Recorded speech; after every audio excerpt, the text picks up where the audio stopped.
Hi guys, it's me Rachel again, and for today vlog, i-share ko sa inyo kung magkano yung binabayaran namin dito sa room na nirerentahan namin. As OFW po dito sa Dubai, nagrerenta lang po kami ng tinitirhan dito.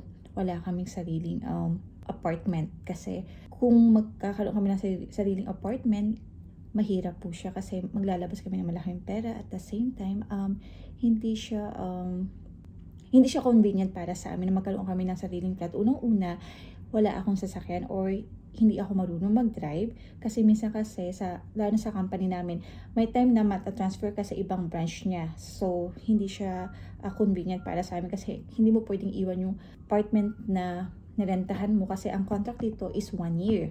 So, ngayon, ang ginawa namin is it's either mag-bed space kami or mag-room rent lang kami. So, we decided to take room rent na lang kasi pag bed space kasi mahirap kasi sa isang room is either 6 na katao kayo or 8 person kayo doon kasi nilalagyan nila ng double 4 na double deck siya, so up and down ang tao doon. So ngayon dito sa may Alwarka, Dubai, yung room na binabayaran namin is 2,000 dirhams po. Katumbas ito sa pesos na 30,000 pesos. At ito lang papakita ko dito sa vlog na to kung ano yung size lang ng 30,000. Wala lang kasi ngayon is Sunday. Bigla ko na-realize na ang laki pala ng binabayaran naming upa dito sa Dubai. Tapos sa Pilipinas ko naisip ko kung sa Pilipinas ko ilalagay yung ganung pera. Ang laki na siguro ng bahay ko doon. I mean, may maganda akong bahay na hinuhulugan. Dito, walang balik sa akin yung perang pinakakawalan namin. 'Di ba? Kaya nag-isip ko, my God, yung renta na binabayad namin dito, parang sahod na ng ng empleyado sa Pilipinas. Anyway guys, dito pala sa room na to is dalawa kami. Naghahati kami ng kasama ko. So, tig 15,000 kami in pesos. Malaki na yun, di ba? Pero ang space lang namin is maliit. And pinagkakasya lang namin lahat dito yung mga gamit namin. I mean, dapat maging wise ka kung paano mo ma-occupy yung lahat ng mga space sa room nyo kasi talagang maliit lang talaga siya.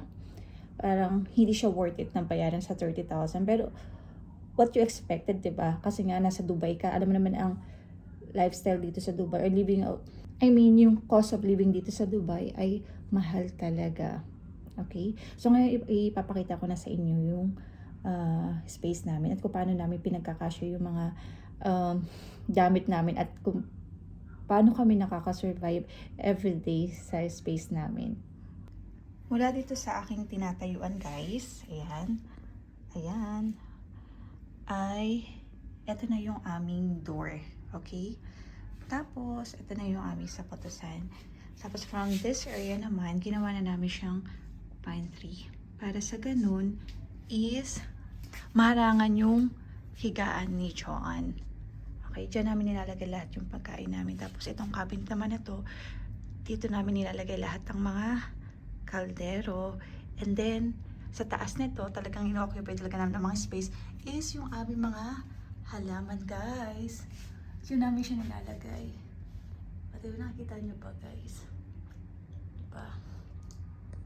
Tapos, dito sa cabinet, dito ako nakaupo kanina habang nagpo-vlog ako. Tapos, ipapakita ko sa inyo. Ito yung ginagawa naming table nga. Tapos, ito na yun, guys. Yan na yan. Yan na yung space namin. Galakad tayo, guys. Ayan na. Tapos, ito na ang sampayan namin. O, diba? Ayan lang. Dapat, tapos dito din. Actually, napakita ko na to sa last na vlog ko. Yan, ganyan lang. Tapos, yung mirror is, ayan. O, diba? Hindi pwedeng mawala ang mirror sa atin, guys. Tapos, ito na nga yung higaan ko. Tapos, diyan kami madalas tumatambay sa upuan. Tapos, ito na yung cabinet namin. Tapos, pero may space pa naman dito sa cabinet na to, guys. Sa pinag-ano lang para makapag-base kami dyan sa area na yan. Or kaya minsan, dito kami nag-base, guys. Diyan. Ginagawa namin kasi may nakahara nga para may privacy din. O, diba? Ito lang ang halagang 30. O, dadala ko pa tong aking kumot kasi malamig dito. Ito na yung halagang 30,000 pesos po. May dalawang bintana po yan. Isa, dalawa, tag-isa kami ni Joanne. Diba? Ganyan lang po siya kaliit ang space. Ano pong masasabi nyo sa space ng aming 30,000 na room, worth it po ba siya? Anyway, yung bathroom po is nasa labas. Sharing po yung bathroom namin doon sa mga kasama namin sa ibang room. And then, yung kitchen din po, sharing din po yung kitchen. And then, pero po doon sa 30,000 po pala, kasama na yung kuryente, pati yung sa internet po namin. So, all in na po siya. Kaya, okay na rin kasi at least hindi naka-separate, diba? Pati yung sa gas, kasama na rin po lahat doon. So, yun lang. Na-share ko lang naman po kung magkano yung binabayaran namin dito sa aming rooms sa Dubai. Kasi kung isipin mo, ang laki din pala talaga, no? I mean, instead na ma-save mo yung pera na yun, binabayad mo lang siya. 'Di ba? Kaya kahit na okay ang sweldo mo, I mean, malaki ang sweldo mo, pero yung cost of living nga dito sa Dubai is doon na pupunta. 'Di ba? So magkano lang din ang maiiwan sa iyo kasi nagpapadala ka din. Tapos yung pang-araw-araw mo dito, 'di ba? Anyway, yun lang. And na-share ko lang kasi as OFW nga, 'di ba? Most ng aking vlog is pagiging OFW sa ibang bansa. And ngayon ko lang din napansin, guys, yung kamay ko nag-orange pala, no? Nag-orange pala siya. Kasi kumain ako, guys, ng kiamoy. Pakita ko sa inyo, yung kiamoy. Masyado siyang ano ba? Ano to? Matinta sa daliri. Kahit magugas ka na, nandun pa rin siya. Baka bukas pa tumawala.